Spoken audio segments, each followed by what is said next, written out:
There is a dangerous lie that destroys more men than failure ever could. The lie is this: that the boy inside you will eventually become a man on his own.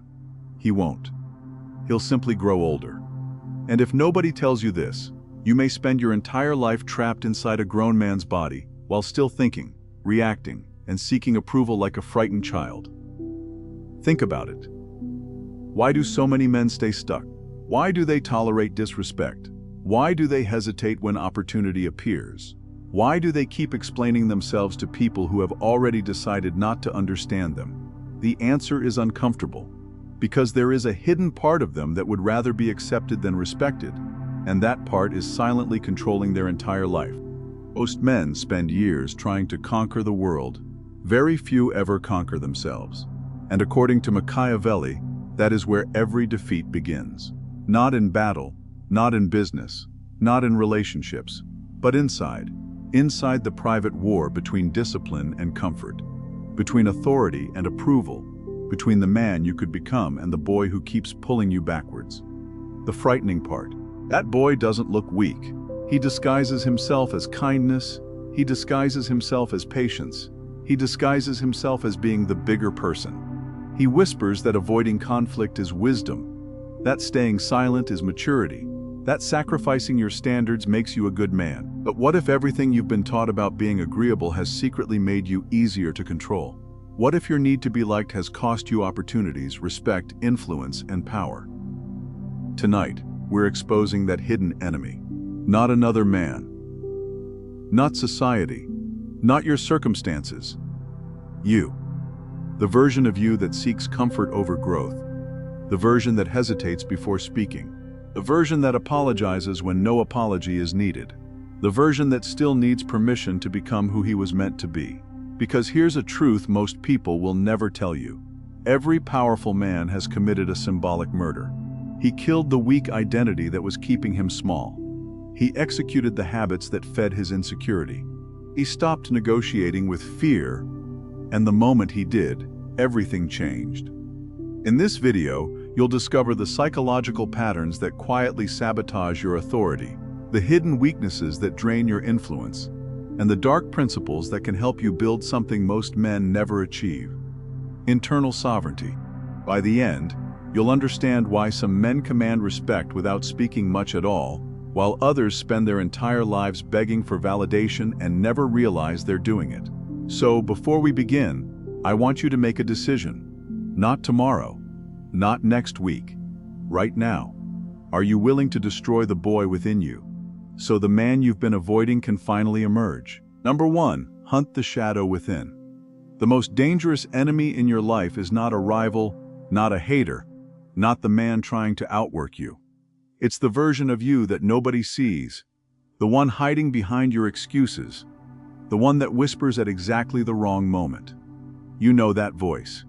The voice that appears right before you speak your mind, right before you set a boundary, right before you walk away from something that no longer deserves your attention. And somehow, every time it speaks, you become smaller. Most men never notice it.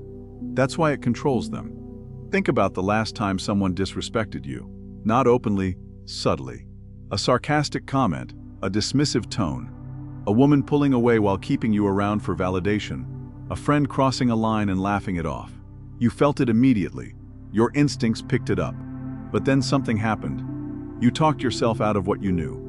Maybe I'm overreacting. Maybe it's not a big deal. Maybe I should just let it go. And just like that, the shadow won. Not because you were weak, because you chose comfort over truth. That is how men slowly lose themselves. Not through one catastrophic failure, but through thousands of tiny betrayals that nobody notices. A swallowed opinion, a delayed decision, a boundary that never gets enforced, a standard that gets negotiated away. One compromise feels harmless. 100 compromises become your personality. The brutal reality is that most men are not being dominated by other people. They are being dominated by their own need to avoid tension. Watch closely, and you'll see it everywhere. The man who laughs too hard because he needs approval. The man who over-explains because silence makes him nervous. The man who immediately replies because he's afraid of being forgotten. and the man who says it's fine when it clearly isn't. Different faces, same prison. And the shadow is intelligent. It doesn't sound like weakness, it sounds like reason. It sounds mature, calculated, responsible. It says wait for a better moment. It says keep the peace. It says don't create conflict. Sometimes that's wisdom, but many times it's fear dressed in expensive clothing. That's why self-awareness is dangerous. The moment you start observing yourself honestly, the illusion begins to collapse. Start paying attention to the moments nobody else sees. The split second when your chest tightens before speaking, the urge to explain yourself when no explanation is needed, the discomfort you feel when silence enters a conversation. Those moments reveal everything, because the shadow lives in automatic reactions, and what is unconscious controls you. I learned this lesson in a brutal way. Years ago, I walked away from a conversation feeling frustrated, drained, almost angry. Not because someone defeated me, but because I realized I had defeated myself. Nobody forced me to surrender ground. Nobody forced me to soften my words. Nobody forced me to seek approval. I volunteered. That realization hits like a punch to the stomach, because once you see it, you cannot unsee it. The battlefield was never out there, it was inside. And that is where your war begins. Not against emotions, not against other people, but against the habits that make you abandon yourself. Every time you choose truth over comfort, the shadow weakens. Every time you endure tension without escaping it, the shadow weakens. Every time your actions align with your standards instead of your fears, the shadow weakens. This hunt is silent, nobody applauds it, nobody rewards it. But make no mistake, this is where power begins. Quietly, relentlessly, one honest decision at a time. Number 2, transform anger into silent dominance. Most men have been lied to about anger. They think power looks like raised voices, slammed doors, aggressive texts, and emotional explosions. It doesn't. That's what weakness looks like when it's trying to disguise itself as strength. Let me tell you something most men never realize. The moment another person can predict your emotional reaction, they own part of you. The moment they know exactly which button to press to make you angry, defensive, jealous, insecure, or reactive, they gain access to your nervous system. And access is power. Think about the people who have controlled you the most throughout your life. The disrespectful boss, the manipulative ex, the friend who always knew how to get under your skin. They weren't controlling your actions, they were controlling your reactions. And that's far more dangerous, because every emotional outburst reveals a map. It tells people exactly where your insecurities live, exactly where your ego is fragile, exactly where your self-control ends. Most men never see the trap. A man insults them, they react. A woman withdraws attention, they chase. Someone challenges their status, they rush to defend themselves. And in every case, they believe they're taking control. They're not, they're surrendering it. Watch what happens when a man loses his temper in public. His breathing changes, his voice rises, his thoughts become chaotic, and his focus narrows. His emotions take command. In that moment, he is no longer leading himself. He's being led. That is why truly dangerous men are rarely the loudest men in the room, they're usually the quietest. Because they understand something most people never learn. The first person who loses emotional control loses the psychological battle. I learned this years ago while watching two men during a business dispute. One was shouting, interrupting, trying to dominate the room through force. The other barely moved. He listened, maintained eye contact, spoke slowly, almost casually. And something strange happened. The louder the first man became, the more powerful the second man appeared. Why? Because calmness under pressure. Anyone can remain composed when life is easy. But the real test comes when you're challenged, when you're disrespected, and when someone intentionally tries to provoke you. That's when your true level of power is revealed. Here's the secret. Anger itself is not the enemy. Uncontrolled anger is. Anger is information, It tells you where a boundary was crossed, where disrespect occurred, and where action may be necessary, but the moment you discharge it impulsively, you destroy its value. The disciplined man does something different. He studies it. He lets the emotion rise without obeying it. He watches it like a hunter watches movement in the dark, because hidden inside every emotional trigger is intelligence. Why did that comment bother you? Why did that rejection affect you?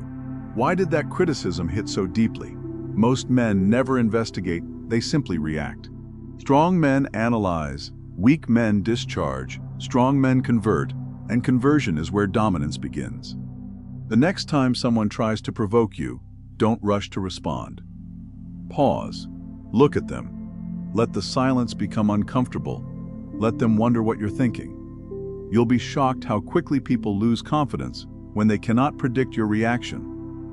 Because unpredictability creates tension, and tension creates influence. Remember this, authority is not volume. Authority is control. It is the ability to remain centered while everyone else loses balance. The man who masters his anger doesn't become emotionless, he becomes dangerous, because his emotions no longer control him. He controls when they are expressed, he controls how they are expressed, and most importantly, he controls who gets access to them. Number 3. Weaponize rejection and betrayal. Most men are destroyed by rejection long before rejection actually destroys them. Not because they lose something, but because of the story they tell themselves afterward. A woman stops replying, a promotion goes to someone else, a business opportunity disappears, a friend betrays your trust, and almost immediately, the same question appears. What's wrong with me? That's the question that breaks men, because the moment you start interpreting rejection as evidence of your inadequacy, you hand your self-worth to external circumstances, and from that moment on, you're no longer living, you're negotiating for validation. The brutal truth? Most rejection has very little to do with your value and everything to do with perception, timing, incentives, and positioning. But wounded pride doesn't want analysis. It wants emotional comfort. It wants a villain. It wants revenge. It wants to replay the scene 1,000 times in search of answers that don't exist. Have you ever noticed how some men spend years mentally trapped inside a single rejection? A breakup from 5 years ago, a betrayal from an old friend, a business failure nobody remembers except them. The event ended long ago, but internally, they're still living there, still bleeding from a wound that should have become a scar. That is what happens when pain becomes identity. Strong men do something different. They turn pain into intelligence. They stop asking, why did this happen to me? And start asking, what is this revealing to me? Because every rejection exposes something. Maybe your positioning was weak. Maybe your standards were too low. Maybe your leverage wasn't strong enough. Maybe you were chasing someone who never deserved your attention in the first place. Information hides inside disappointment, but most men are too emotional to extract it. Let me tell you something uncomfortable. Some of the greatest transformations in a man's life begin with humiliation, not success, humiliation. The woman who chose another man, the business partner who underestimated him, the friend who betrayed him, the family member who doubted him. Those moments burn because they attack the ego, but they also expose reality, and reality is where power begins. Because betrayal has a strange way of revealing truths that loyalty often hides. When someone betrays you, don't immediately study them, study yourself. How did they gain access? Which boundaries were ignored? Which red flags were rationalized? Where did your desire for connection override your judgment? That's where the lesson lies, not in their behavior, but in your blind spot. Most men become bitter after betrayal. The smarter man becomes precise. Bitter men lose trust in everyone, but precise men simply improve their filters. There's a difference. One creates weakness, the other creates wisdom. And here's a secret nobody talks about. Nothing unsettles people more than quiet improvement. Not arguing, not seeking closure, not announcing your comeback, just improvement. Silent, disciplined, relentless improvement. The woman who dismissed you, the friend who underestimated you, the people who assumed you would remain average, they expect an emotional reaction. They expect anger, resentment, and complaints. They expect anger, resentment, and complaints. They expect you to remain emotionally attached to the event. What they never expect is your disappearance, your silence, your evolution. Because when a man becomes obsessed with growth instead of validation, he becomes difficult to control. That is why rejection can become a weapon. Not because it feels good, because it removes illusions. It shows you who values you and who doesn't, who respects you and who merely tolerates you, who belongs in your future and who was only a lesson. Remember this, not every door that closes is a loss. Some doors close because they were leading nowhere. Some betrayals happen because a weak foundation needed to collapse. Some endings are simply life's way of removing distractions. Stop chasing what chooses to leave. Stop begging for what refuses to stay. Stop seeking validation from people who benefit from withholding it. Your job is not to be accepted by everyone. Your job is to become the man who no longer needs acceptance to move forward. Every rejection contains information. Every betrayal contains instruction. Every scar contains a lesson. The question is whether you'll use the pain as an excuse or as fuel. Number 4, kill the social mask. There is a version of you that the world has never actually met. Not because you're hiding it consciously, but because you've spent years training yourself to become whoever the room wanted you to be. Think about that for a moment. How many times have you changed your tone depending on who's listening? How many times have you laughed at something that wasn't funny? How many times have you pretended not to care about something that mattered deeply to you? How many times have you stayed quiet because you knew speaking honestly might create tension? Most men do this so often they stop noticing it. The mask becomes their personality. And that's where the danger begins. Because the moment your identity becomes dependent on approval, you become controllable. People don't need to dominate you directly. They simply need to threaten your acceptance. The fear of rejection will do the rest. Watch carefully, and you'll see this everywhere. The employee who agrees with his boss even when he knows he's wrong. The man who changes his opinions around attractive women. The friend who constantly performs for the group because he's terrified of being ignored. Different situations, same addiction, validation. And here's the uncomfortable truth. People can sense it. They may never say it out loud, but they feel it. They feel when your confidence is genuine, and they feel when your confidence is rented from other people's approval. The second type never commands respect because it disappears the moment validation disappears. I remember watching a man at a social gathering years ago. The moment a certain group entered the room, he transformed. His laugh became louder. His stories became bigger. His personality became exaggerated. Everything about him suddenly felt performative. And what was fascinating wasn't his behavior. It was the reaction of everyone around him. The harder he tried to impress, the less people respected him. Because desperation leaks, neediness leaks, approval-seeking leaks. No matter how carefully you try to hide it, this is why the most influential men often say less than everyone else. They are not trying to win the room. They are not auditioning for acceptance. They are simply present. And presence is far more powerful than performance. The social mask survives through constant self-monitoring. You're not listening, you're calculating. You're not expressing yourself, you're editing yourself. You're not leading the interaction, you're reacting to it. Every glance becomes feedback. Every facial expression becomes data. Every disagreement feels like a threat. It's exhausting because you're no longer participating in life. You're managing perceptions, and eventually you lose track of who you actually are. The strongest shift a man can make is realizing that being liked and being respected are often competing goals. The version of you that everyone likes is usually harmless, predictable, safe, easy to manage. The version people respect is different. He has boundaries. He disagrees when necessary. He walks away when standards are violated. He doesn't constantly explain himself.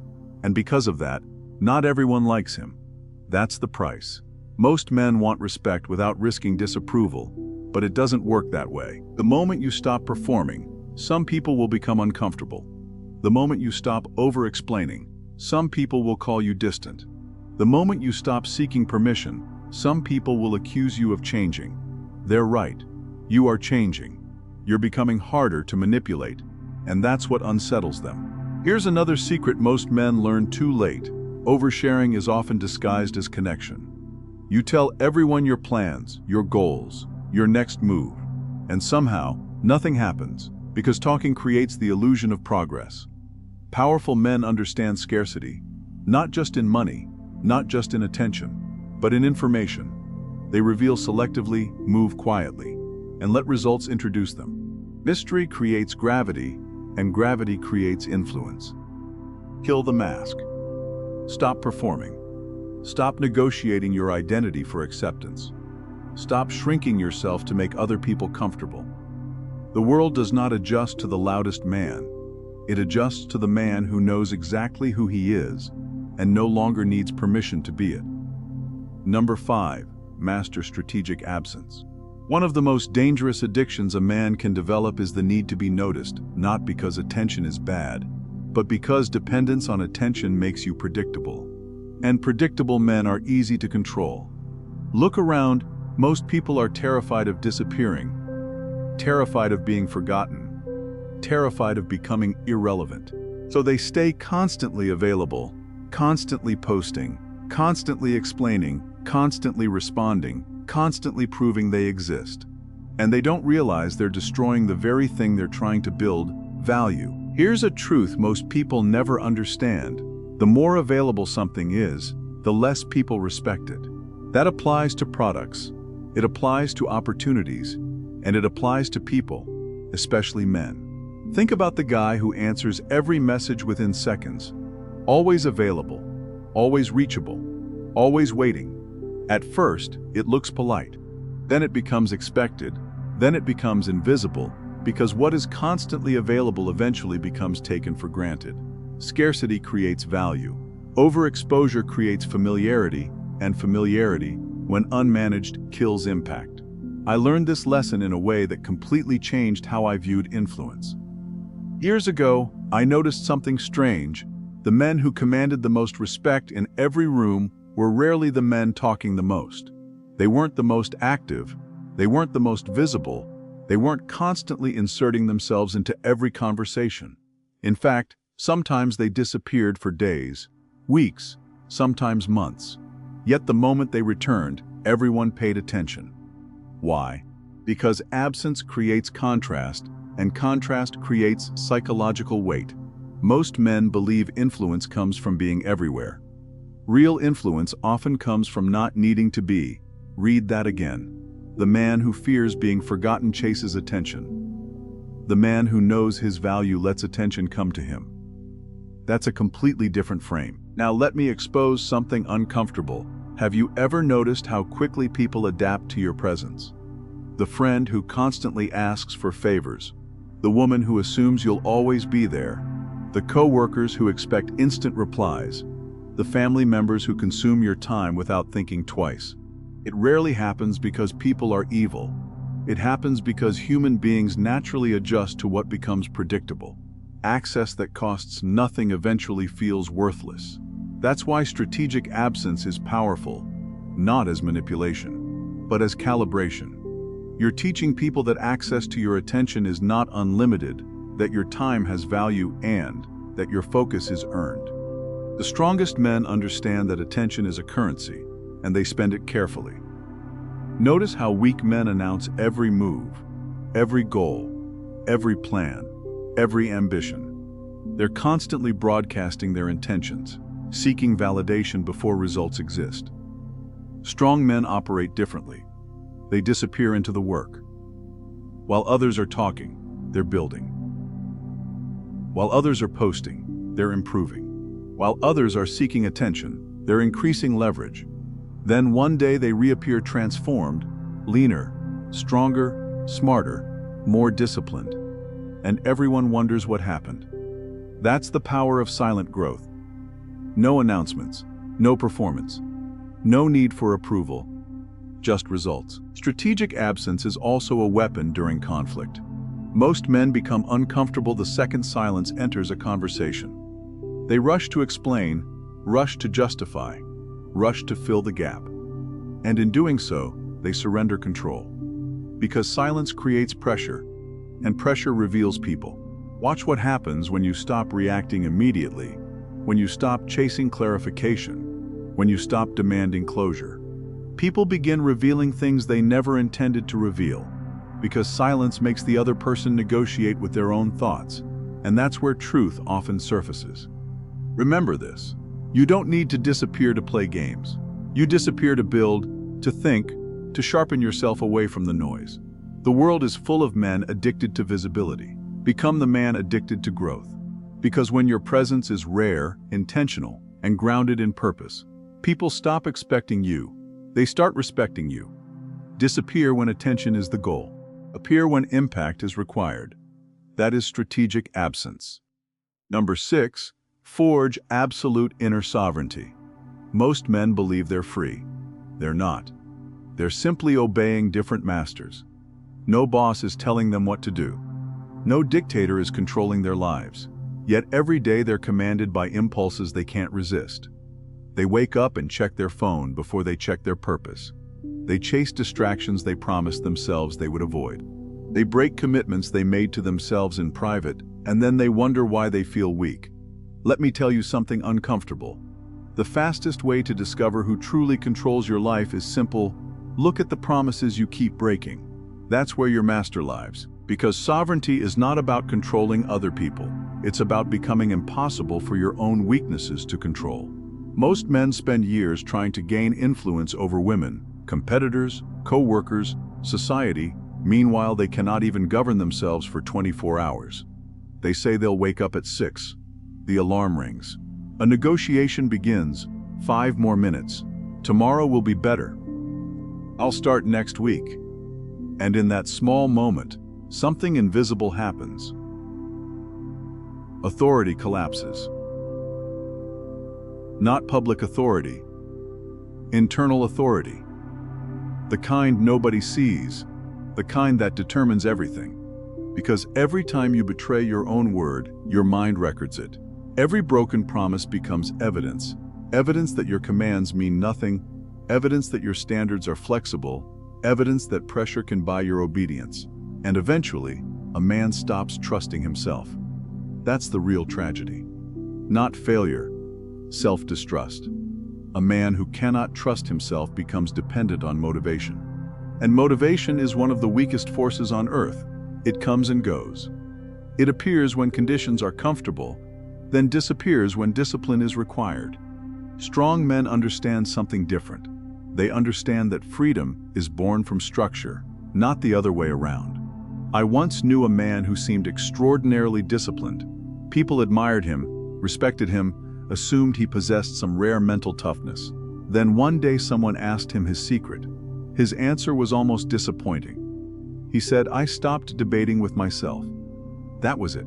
No complicated philosophy. No motivational speech. He simply stopped negotiating with impulses. When it was time to train, he trained. When it was time to work, he worked. When it was time to rest, he rested. No emotional committee meetings. No endless internal arguments, just execution. And that's when I realized something. Most men aren't exhausted from work. They're exhausted from negotiation. Negotiating with temptation. Negotiating with comfort. Negotiating with excuses. Negotiating with fear. Every day becomes a courtroom where weakness argues its case, and weakness is a brilliant lawyer. It always sounds reasonable. It always has evidence. It always has justification. That's why sovereignty begins when negotiation ends. You create a code, a private constitution. Not goals, rules. Goals are wishes, rules are identity.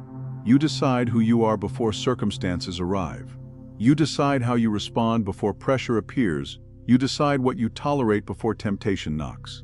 Because if you wait until the moment of weakness to make the decision, you've already lost. The world cannot easily manipulate a man who governs himself.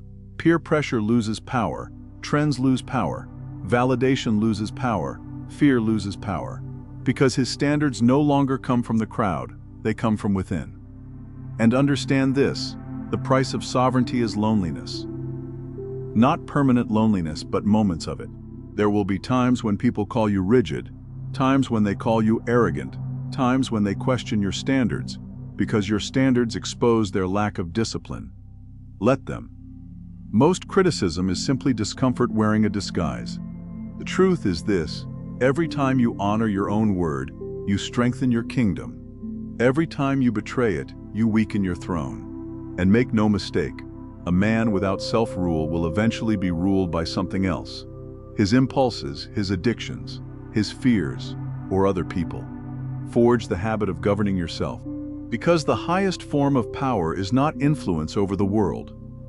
It is mastery over the man in the mirror. Number 7, the ritual of the final execution. This is the part most men never reach, not because it's difficult, because it's permanent. Thinking differently is easy. Watching videos is easy. Reading books is easy. Even changing your behavior for a few days is easy. The real challenge begins when you must kill the version of yourself that keeps finding ways to survive. Because here's what nobody tells you: your old identity does not want to die.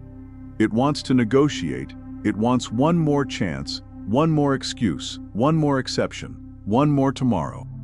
And if you've ever tried to change your life, you know exactly what I'm talking about. You make a decision, you feel strong, focused, certain. Then a few days later, the old voice returns.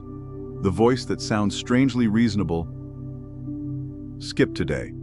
You've earned a break. One mistake won't matter. Start again on Monday. And just like that, the execution gets postponed again. The truth is brutal. Most men don't fail because they lack information. They fail because they keep resurrecting the identity they're supposed to bury. They keep feeding the version of themselves they claim to hate. The distracted version, the weak version, the approval-seeking version, the version addicted to comfort. You cannot become a new man while protecting the habits that created the old one. It doesn't work. A snake cannot keep its old skin and still grow. At some point, something has to be abandoned. Think about your life honestly. What keeps pulling you backward? A routine? A relationship? An addiction to validation? A digital habit that's quietly consuming years of your life? Most men already know the answer. The problem isn't awareness. The problem is courage. Because elimination feels like loss before it feels like freedom. That's why execution is necessary. Not emotional execution, structural execution. You remove the fuel, you remove the access, you remove the environment that keeps the old identity alive. I once heard a phrase that stayed with me for years. The person you are becoming will cost you the person you have been. Most men hear that and think it's motivational. It's not. It's a warning. Because growth is expensive. You'll lose excuses. You'll lose certain friendships. You'll lose familiar comforts. You'll lose versions of yourself that once felt safe. And for a while, you'll feel exposed, almost naked. Caught between two identities, no longer who you were, not yet who you're becoming. That is the most dangerous stage, because that's when the old self launches its final attack. Not through force, through nostalgia. You'll start romanticizing old habits, old relationships, old behaviors. You'll remember the comfort and conveniently forget the consequences. Be careful, the past is often edited by emotion. This is why rituals matter. Not because they are magical, because they create psychological separation. Write down the habits you're killing, the fears you're abandoning, the standards you're no longer willing to tolerate. Then read them aloud. Hear your own voice declare the end. Make it real, make it final. Because from that moment forward, every decision becomes a vote for the old identity, or a vote for the new one, nothing in between. And understand this, nobody is coming to witness your transformation. There will be no ceremony, no applause, no crowd celebrating your discipline. The war happens in private. The victories happen in silence. And that's exactly why most people never see it coming. One day they simply look at you and realize something changed. Your posture, your boundaries, your standards, your energy, your presence.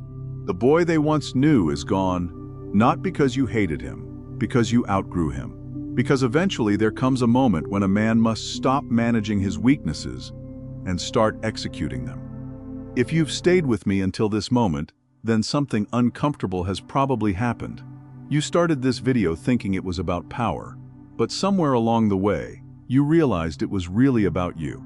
Not the version of you that you show the world, the version that appears when nobody is watching, the version that makes excuses, the version that delays difficult decisions, the version that secretly knows where he's compromising, where he's settling, where he's betraying himself in small ways and hoping nobody notices.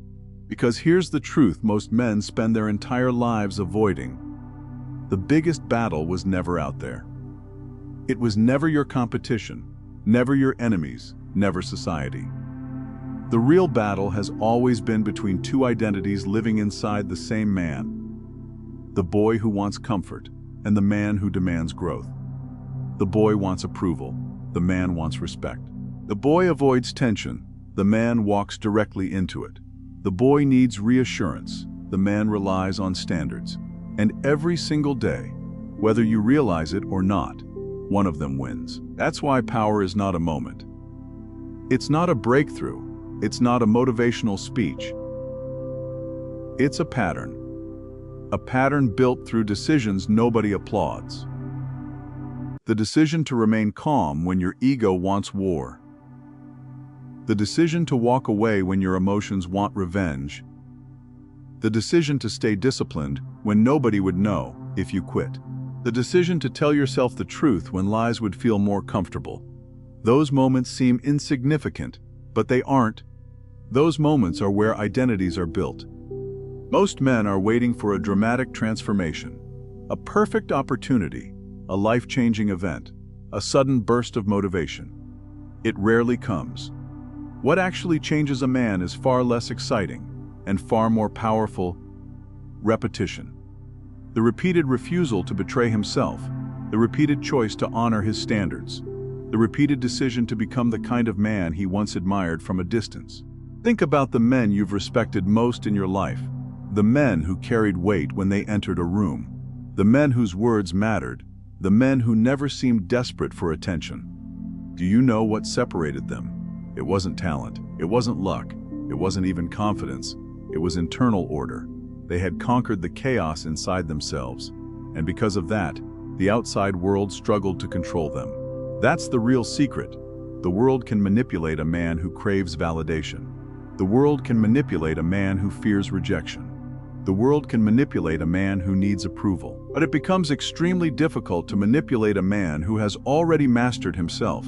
A man who no longer negotiates with weakness. A man who no longer explains his standards. A man who no longer needs permission to become who he is. And understand something important. Your transformation will make some people uncomfortable. Not because you've done anything wrong, because your discipline exposes their excuses. Your boundaries expose their weakness. Your growth reminds them of the growth they've been avoiding. Some will question you. Some will resist you. Some will quietly hope you fail. Let them. You are not building yourself for applause. You are building yourself for sovereignty, for stability, for self-respect, for the ability to look in the mirror and know that your life is being governed by your choices rather than your impulses. Because at the end of the day, that's what this entire journey was about. Not becoming feared, not becoming admired, not becoming admired, not becoming a superior, becoming free. Free from the boy who kept sabotaging the man you were capable of becoming.